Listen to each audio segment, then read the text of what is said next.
बच्चों स्वागत है आपका एक्सेल हब पर। जैसे कि प्यारे बच्चों हम समांतर श्रेणी का अध्ययन कर रहे हैं और कल की क्लास में हम 5B एक्सरसाइज स्टार्ट किए थे और उसमें प्यारे बच्चों हम क्वेश्चन नंबर 10 तक कंप्लीट कर लिए थे। और इसी क्रम में बिना किसी लेट के, क्योंकि क्लास आपकी लंबी ना हो उसका विशेष ध्यान रखते हुए हम एक्सरसाइज में आगे बढ़ते हैं। और इसका जो 11 नंबर है प्यारे बच्चों, कह रहा है किसी समांतर श्रेणी का 17वां पद उसके 10वें पद से 7 अधिक है, इसका सारांतर ज्ञात कीजिए।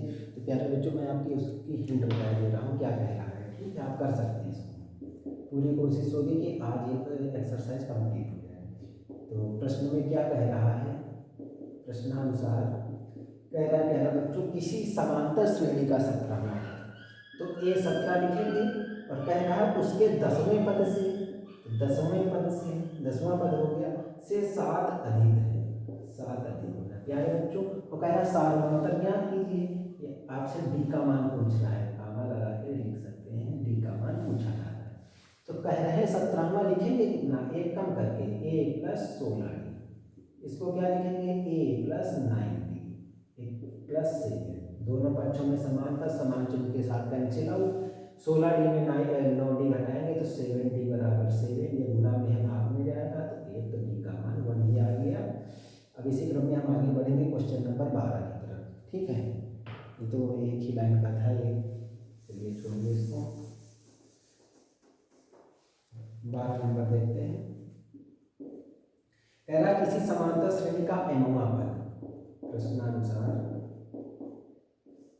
देखो जब तक ये ना कहे कि किन्हीं दो समांतर श्रेणी हो तब तक हम प्रथम पद और सार्वंतर को भिन्न भिन्न रूप में नहीं मानेंगे, समान ही मानेंगे। ठीक है, जब तक ये भी ना कह दें, ठीक है, कि दो भिन्न समांतर श्रेणी हो, ठीक है, वो जैसे कथन के रूप में कहेगा वैसा ही हमको करना है। ठीक है, तो कह रहा है किसी समांतर श्रेणी का एमवा पद यानी एम, एमवा पद कितना दिया है 1/m। ठीक है, उसके बाद क्या दिया हुआ है कामा एनवा पद यानी ए एम, ये कितना दिया है 1/m। ठीक है, और कह रहा सिद्ध करो कि एमएनवा पद एम होगा यानी ए एम एन, एमएनवा पद एक होगा और प्रथम पद बराबर 1/ml। ये इतनी चीज आपको ये सिद्ध करना है। ठीक है, मैं 60 में लिख देता हूँ, सिद्ध करना है। ठीक है, इतना हो गया। तो प्यारे बच्चों कह रहा है ये कि एक समांतर श्रेणी। ठीक है, तो प्यारे बच्चों हम समांतर श्रेणी में मानने की क्या माना, प्रथम पद ए कामा सार्वंतर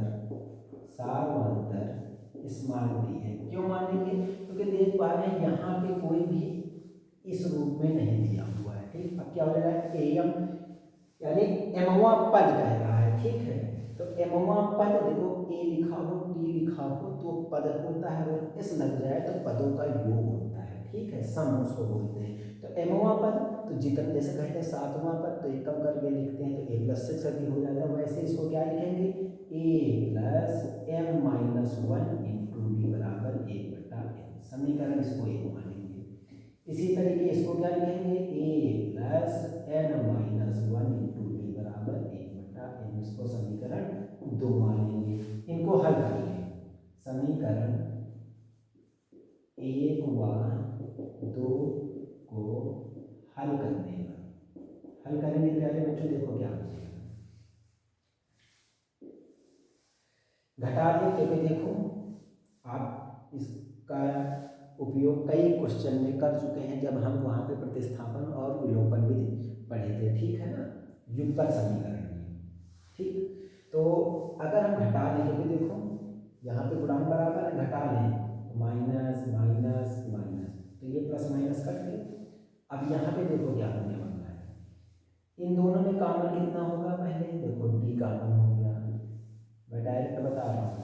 इन दोनों में देखो ये प्लस का है, ये प्लस माइनस माइनस बन गया तो डी कॉमन हो गया। अंदर क्या बचा, ये प्लस का है तो ये वैसा ही पड़ा रहेगा, और प्लस माइनस ये माइनस हो गया तो माइनस का अंदर गुणा कराएंगे तो प्लस वाला माइनस का हो गया और ये माइनस माइनस मिलके प्लस हो गया।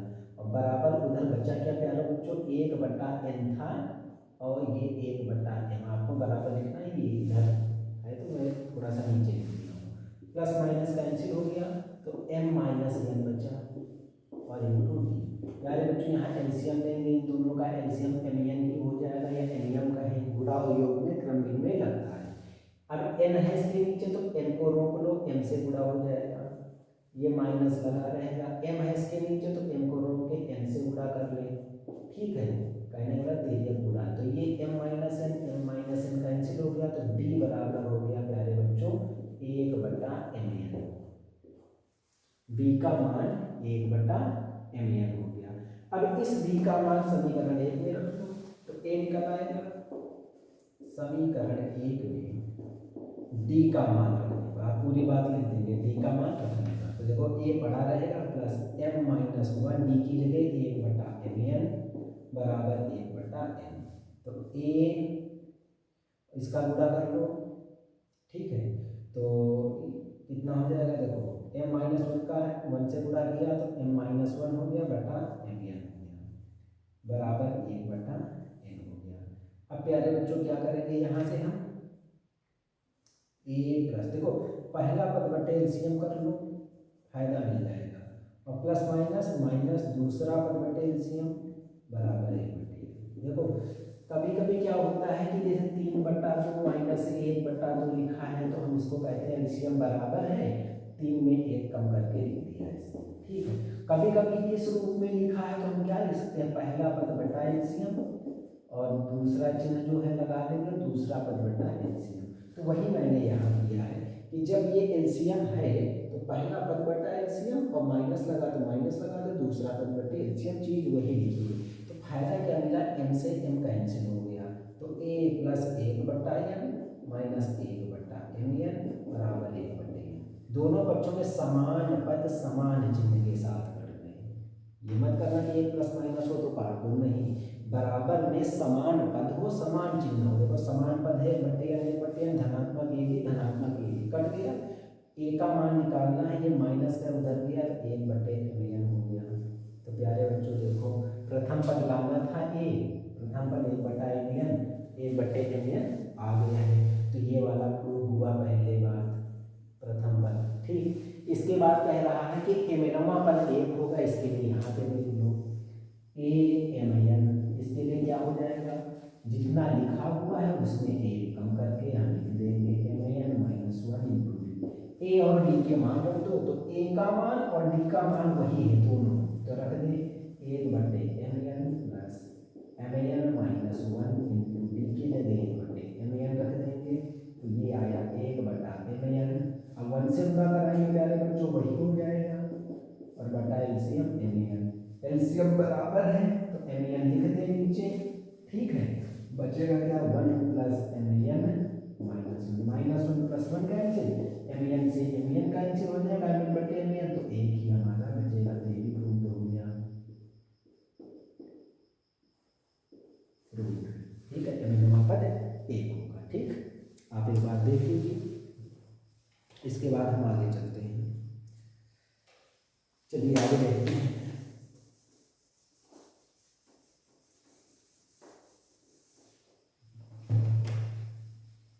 एक मिनट प्यारे बच्चों,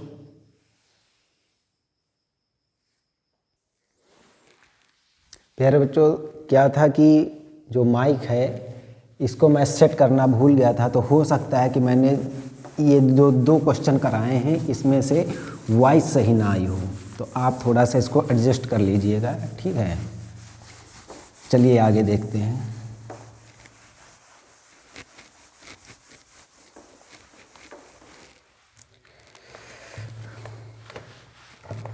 इसी क्रम को बढ़ते हुए क्वेश्चन नंबर 13 है, कह रहा किसी समांतर श्रेणी का पहला पद, तो प्रश्नानुसार क्या कह रहा है, समांतर श्रेणी का प्रथम पद, यहाँ लिख लें समांतर श्रेणी का प्रथम पद बराबर a, अंतिम पद बराबर l, सिद्ध कीजिए आरंभ से आरवें पद और अंत से आरवें पद का योग a प्लस l होगा। आरंभ से आरवां पद प्लस अंत से आरवां पद का योग कितना कह रहा है इसमें, ए प्लस एल होगा। सिद्ध करना है, सिद्ध करना है। तो हम LHS ले लें, बाई LHS या बायां पक्ष लेने पर, बायां पक्ष लेने पर एक चीज़ लिखेंगे, बाई LHS लिखें लेफ्ट हैंड साइड, अथवा लिख दें बायां पक्ष लेने पर। तो आरंभ से आरवां पद, इसको लिखेंगे आरंभ से आरवां पद प्लस अंत से आरवां पद, अंत से आरवां पद। तो प्यारे बच्चों आरंभ से आरवां पद क्या होता है, ए प्लस जो पद है उससे एक कम, अंत से क्या होता है L minus R minus 1 into D. तो प्यारे बच्चों देख रहे हैं R minus 1 into D, R minus 1 into D, एक बार धनात्मक है एक बार ऋणात्मक है, तो ये कैंसिल हो जाएगा। तो बचा क्या ए प्लस एल, और प्यारे बच्चों ए प्लस एल ही आपका क्या है राइट हैंड साइड RHS या दायां पक्ष। ठीक, तो आप लिख देंगे LHS बराबर RHS और प्रूव्ड। ठीक, तो इसमें कोई कठिनाई नहीं होगी। अब मैं आपके लिए देखो प्यारे बच्चों, इसी में 14 नंबर है, कह रहा किसी समांतर श्रेणी के तीसरे एवं 9वें पद क्रमशः इतना है, इसका कौन सा पद शून्य होगा, इसकी हिंट मैं दे देता हूँ। देखो प्रश्न में कह रहा है तीसरा पद, तो A3 कितना है 4, और 9वां पद A9 है -8। तो A3 का मतलब एक कम करेंगे A प्लस 2D, समीकरण 1 मानेंगे। इसके लिए क्या होगा A प्लस 8D बराबर -8, समीकरण 2। प्यारे बच्चों इन दोनों को हल करके आप A और D के मान निकाल लेंगे। ठीक है, उसके बाद कह रहा है इसका कौन सा पद शून्य होगा, तो L आपका 0, कौन सा पद शून्य होगा, मान लिया कि वो अंतिम पद शून्य होगा, तो ये हम मान लिए, और n का मान निकाल लेना है आपको, कौन सा पद कह रहा है, तो L बराबर A plus n minus 1 into D लगा देंगे। 15 नंबर कह रहा है mवां पद n है, देखो मैं 60 में बता रहा हूँ, mवां पद n है, nवां पद m है, सिद्ध करो pवां पद AP बराबर m plus n minus p। देखो इनकी मदद से A और D निकालेंगे। AP का मान क्या होगा A plus P minus 1 into D होगा। A और D के जैसे ही मान रखेंगे तो ये मान हमारा प्राप्त हो जाना चाहिए। ठीक है, और सिद्ध कीजिए m प्लस nवां पद शून्य होगा, तो m प्लस nवां पद कितना होगा, तो A m प्लस n कितना होगा, जितना कहते हैं उसमें एक कम कर देते हैं। A और D के मान रखेंगे तो ये 0 आना चाहिए, आप कर सकते हैं। इसके बाद कह रहा है 16 नंबर 3 अंकों वाली कितनी संख्याएं 7 से विभाज्य हैं, तो देखते हैं प्यारे बच्चों।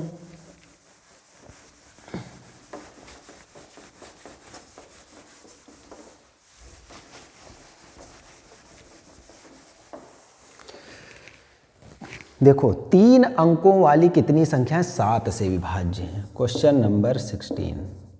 तो प्यारे बच्चों 100, देखो 100 से हम अगर 900, क्योंकि 3 अंकों के कह रहा है 999 तक हम देखेंगे, 3 अंक के है ना, क्योंकि 99 2 अंक की हो जाएगी और 1000 उधर 4 अंकों की हो जाएगी। तो इसमें जो 7 से डिविजिबल है उनको लिखेंगे। क्या ये 7 से डिविजिबल है? नहीं। तो आगे बढ़ें तो इसी को हम देख लेते हैं। देखो 7 से अगर डिवाइड कराएंगे तो 7 × 7 3 बचेगा, यहाँ पे कितना बच रहा है 0 30, तो 7 चौक 28 होता है। प्यारे बच्चों 7 चौक 28 होता है, यहाँ पर 30 है तो 28 से बड़ी होनी चाहिए, तो 7 पन्ना 35। अगर यहाँ पे 105 होता तो बन जाती बात, देखो 7 × 7 3, 7 पन्ना 35, यानी पहली संख्या 105 होगी। अब दूसरी क्या होगी प्यारे बच्चों, इसमें 7 जोड़ते जाएं 112, देखो 7 × 7, इसके बाद अगर इसमें 7 जोड़ेंगे तो आ जाएगा, देखो ये हुआ 15 × 7 105, इसको 7 से डिवाइड करो तो 7 × 7 6, वो 7 4 बचेगा, 7 × 6 42, फिर 119 हो जाएगा, फिर 126 हो जाएगा। कहने का मतलब जब एक पद हमको प्राप्त हो गया तो उसी में 7 जोड़ते जाएंगे तो हमारा मान प्राप्त हो जाएगा। इसी तरीके से आप डाट डाट करेंगे। और प्यारे बच्चों 999 है लास्ट में, इसको 7 से डिवाइड कराओ, 7 × 7 2 बचेगा, 9, 7 चौक 28, 1 बचेगा, 9 बचा। अब प्यारे बच्चों अगर 2 इसमें जोड़ देंगे तो 21 होगा और 7 को 21 कट जाएगा, लेकिन 2 जोड़ने पर ये 4 अंकों की हो जाएगी। तो 19 से पहले जो हमारा मान हो तो 7 दूनी 14, तो 14 होने के लिए यहाँ पे हमारा कितना बचना चाहिए, 4। तो इसका मतलब यहाँ होना चाहिए 94, तो हम बिल्कुल सही हो जाएंगे। ठीक है, तो 994 ही हम यहाँ पर लिखेंगे। ठीक है, कहने का मतलब जिस भी डिविजिबिलिटी का यूज करना है, जिन अंकों के लिए 3 अंकों के लिए, तो 3 अंक हम जान गए कि 100 से 999 तक होते हैं। तो 100 में पहले उसी संख्या जिससे कह रहा है 7 से कह रहा है तो 7 से डिविजिबल कराएंगे और जहाँ पे रुकावट हो जाएगी उसको एडजस्ट करेंगे अपने हिसाब से। अंतिम में 999 है तो हमने करके देखा तो 19 बना था। अगर हम 2 जोड़ के 7 को 21 करें तो 2 जोड़ेंगे तो 4 अंक को हो जाएगी। तो 19 है तो 19 से पहले 7 से डिविजिबल कौन सा अंक या संख्या होगी, 14 होगी। तो इसका मतलब यहाँ 4 होना चाहिए। तो यहाँ पे यानी 19 में 5 घटाएंगे तभी 14 होगा, तो 5 हम सीधा सीधा घटा दिए इसमें। तो इतना हो गया प्यारे बच्चों। ठीक है, 7 के 7, 7 चौक 28, 1 7 दूनी 14। अब यहाँ से प्यारे बच्चों ये लिख देंगे कि 7 से विभाज्य 3 अंकों की संख्याएं। ठीक, अब ए का मान 105 यानी 105, डी का मान देखो 7 से डिविजिबल है तो सीधा सीधा कह देंगे सार्वधातुक 7 ही होगा। नहीं समझ में आ रहा दूसरे में पहला घटा लेंगे। ठीक है, और अंतिम पद कितना है, एल बराबर 994 या 994, और कह रहा है कितनी संख्याएं, तो आपसे एन का मान पूछा जा रहा है। प्यारे बच्चों ये फार्मूला आप अच्छी तरीके से जानते हैं, इसी में सारे मान रख देंगे, एल का, ए का, डी का, एन निकाल लेंगे, हो जाएगा। ठीक है, इसी तरीके से प्यारे बच्चों हम चलते हैं 17 नंबर में। कह रहा है एन के किस मान के लिए दोनों समांतर श्रेणियों के nवें पद बराबर होंगे। देखो क्वेश्चन नंबर 17 के भी हिंट देखो आप। तो पहली समांतर श्रेणी है 63, 65, 67 डॉट डॉट, और दूसरी इसी में है 3, 10, 17 डॉट डॉट। कह रहा है एन के किस मान के लिए nवें पद बराबर हैं। तो सॉल्यूशन में आप करेंगे nवें पद बराबर हैं, यहाँ पर लिखेंगे प्रश्नानुसार nवें पद बराबर है, nवें पद बराबर है। तो इसका nवां पद निकालेंगे तो क्या हो जाएगा, nवां पद इसके लिए क्या होगा, डायरेक्ट करूं a plus n-1 into D कितना होगा, 65 में 63। यहाँ पे एक काम करो लिख लो, a बराबर 63 और d दूसरे में पहला घटा तो 2। यहाँ पे a बराबर 3 और d का मान दूसरे में पहला घटाएंगे 7 7 का अंतर है। तो इसके लिए nवां पद कितना हो जाएगा, यहाँ पर nवां पद 63 प्लस का n यानी a plus n-1 into D का मान 2 हो जाएगा। प्यारे बच्चों देखो 63 है प्लस 2 से गुणा कराएंगे 2n माइनस 2 यानी ये बचा 2n प्लस 61। यहाँ पे क्या बना a प्लस n, क्योंकि nवां पद है तो इसीलिए n यहाँ भी रखेंगे। d का मान 7 हो गया तो 3 प्लस 7n माइनस 7, तो 7n इसको करेंगे हल तो इतना हो जाएगा। ठीक, अब बराबर है तो क्या करेंगे 2n प्लस 61 बराबर 7n माइनस 4, क्योंकि बराबर है ये चीज़ यहाँ पे लिख देंगे प्रश्नानुसार। अब लिख देंगे यहाँ पे nवें पद बराबर है।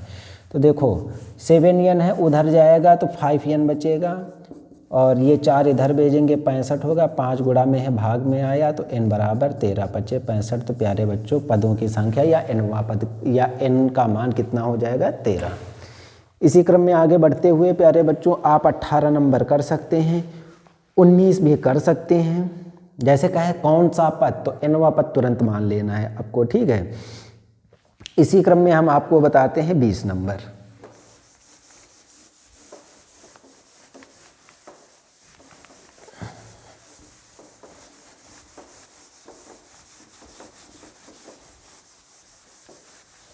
20 नंबर। प्यारे बच्चों देखते हैं क्वेश्चन 20 कह रहा है दो समांतर श्रेणियों का सार्वांतर समान है। प्रश्नानुसार दो समांतर श्रेणियों का सार्वांतर समान है। तो यहाँ पे मान लेंगे माना प्रथम पद क्रमशः A1, A2 व सार्वांतर कह रहा है समान है। देखो मैंने पहले ही कहा था कि जब कथन आप देखेंगे उसी रूप में आप मान लेंगे। कह रहा है दो समांतर श्रेणी हैं। तो अभी इससे पहले आपने दो समांतर श्रेणी पढ़ी थी ना, जो 63, 65 करके थी सीरीज, और यहाँ 3, 10 के रूप में। तो देखो इनके प्रथम पद भी चेंज हैं और सार्वांतर डी के मान भी चेंज थे। लेकिन यहाँ कह रहा है दो समांतर श्रेणियों का सार्वांतर समान है। तो D1 D2 ना करके हम D मानेंगे। लेकिन प्रथम पद के बारे में कुछ नहीं दिया है कि प्रथम पद भी समान है नहीं है। अगर वो भी समान होता तो A मान लेते। तो दो समांतर श्रेणी में जरूरी नहीं कि प्रथम पद समान ही हो, जब तक कि क्वेश्चन में ना कहे। तो हम A1 A2 मान लिए। अब कह क्या रहा है, प्रथम कंडीशन कह रही है कि 100वें पदों का अंतर। प्रथम कंडीशन है, प्रथम शर्त से 100वें पदों का अंतर। तो 100वें पदों का अंतर क्या हो जाएगा प्यारे बच्चों, A1 प्लस 99 D1 ना लिख के D लिखेंगे। अंतर कह रहा है तो घटाना लगा देंगे, माइनस का चिन्ह, A2 और प्लस माइनस 99 D। अंतर दिया हुआ है 100, 99 D कैंसिल आउट, तो A1 माइनस A2 का मान 100 इतना दिया हुआ। ये तो दिया ही है कि 100वें पदों का अंतर 100 है। पूछा जा रहा है 1000वें पदों का अंतर, 1000वें पदों का अंतर। तो प्यारे बच्चों 1000वें पदों का अंतर क्या हो जाएगा, A1 प्लस 999 D, क्योंकि सार्वांतर समान है। और अंतर का मतलब घटाना लगाएंगे, माइनस A2 माइनस 999 D। और ये मान कितना आना है ये पूछा जा रहा है, ये कैंसिल हुआ। तो प्यारे बच्चों ये करके कितना आया, A1 माइनस A2 ही तो आया। और इसको मान लो समीकरण 1, और समीकरण 1 से A1 माइनस A2 का मान रखेंगे। का मान रखने पर तो प्यारे बच्चों A1 माइनस A2 की जगह कितना रख देंगे, मान 100। तो प्यारे बच्चों लिख देंगे अतः 1000वें पदों का अंतर 100 होगा। ठीक, इसी क्रम में आगे हम बढ़ें। किसी समांतर श्रेणी के चौथे और 8वें पदों का योग 24 है तथा छठे और 10वें पदों का योग 44 है। इस समांतर श्रेणी के प्रथम 3 पद ज्ञात कीजिए।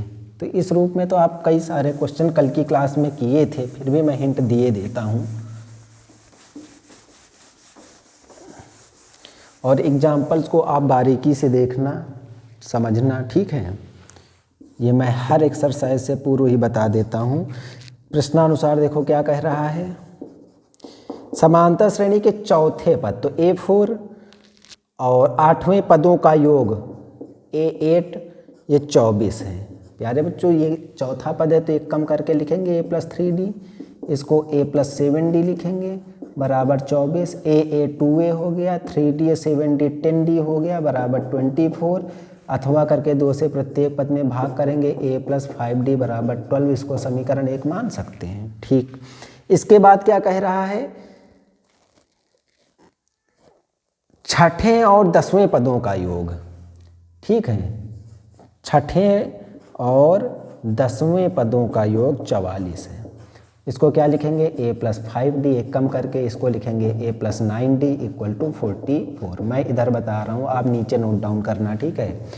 A हो गया 2A प्लस 9 5 14D हो गया बराबर हो गया 44। अब प्यारे बच्चों 2 से डिवाइड कराएं तो अथवा हो जाएगा A plus 7D equal to 11। Equation second हो गई।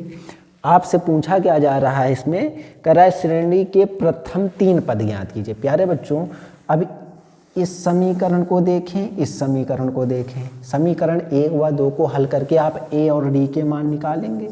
और कह रहा है प्रथम 3 पद ज्ञात कीजिए। तो आप जानते हैं व्यापक श्रेणी क्या होती है, A plus D, A plus 2d। अगर श्रेणी पूछता तो 3 4 निकाल के डाट डाट करके छोड़ देते, लेकिन कह रहा है प्रथम 3 पद, तो जो ए का मान आएगा पहला ही हो जाएगा, दूसरा पद ए प्लस डी हो जाएगा। अंतर देख लेना, उसमें जोड़ते जाना, कर सकते हैं आप, ठीक है। इसी क्रम में आगे हम बढ़ेंगे। Question number 22।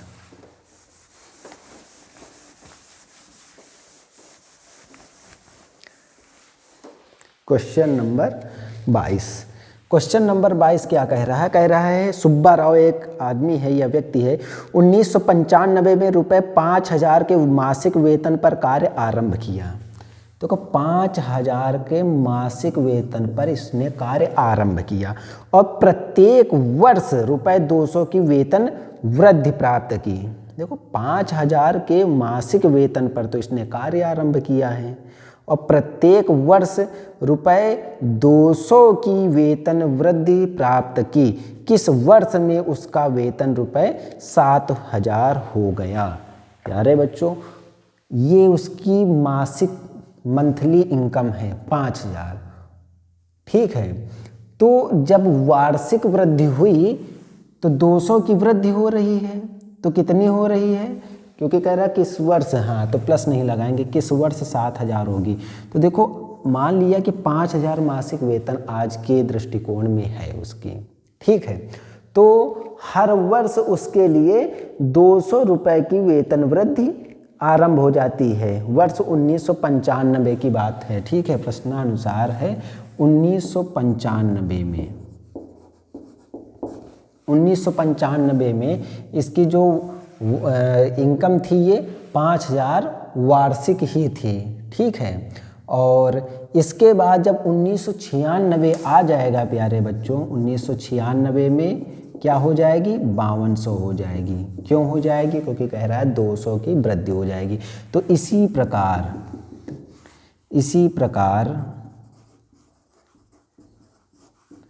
पहले 5000 थी, फिर 5200 हुई, फिर अगले वर्ष 200 की वृद्धि होगी तो 5400 हो जाएगी। इसी क्रम में ये 200 बढ़ के कब ये 7000 हो जाएगी, यानी किस वर्ष में हो जाएगी? तो हम क्या ज्ञात करेंगे? यहाँ से ए का मान 5000 हो गया, डी का मान 200 जो वृद्धि हो रही है, एल का मान 7000 हो गया प्यारे बच्चों। अब एन का मान नहीं निकाल पाएंगे, जो एन का मान होगा वही हमारा फाइनली आंसर होगा, लेकिन हमको सन के रूप में ज्ञात करना है। कहने का मतलब जैसे एन का मान 10 आ जाएगा तो 95 में ही हम 10 जोड़ देंगे, ठीक है ना, उस हिसाब से हम निकाल लेंगे, ठीक है। इसी क्रम में हम आगे बढ़ते हैं। 23 नंबर।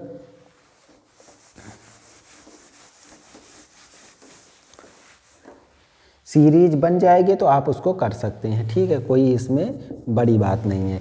23 नंबर में कह रहा है रामकली ने किसी वर्ष के प्रथम सप्ताह में रुपये 5 की बचत की। प्रथम सप्ताह में 5 की बचत की, फिर अपनी साप्ताहिक बचत 1.75 के रूप में बढ़ा रहा है, 5.75।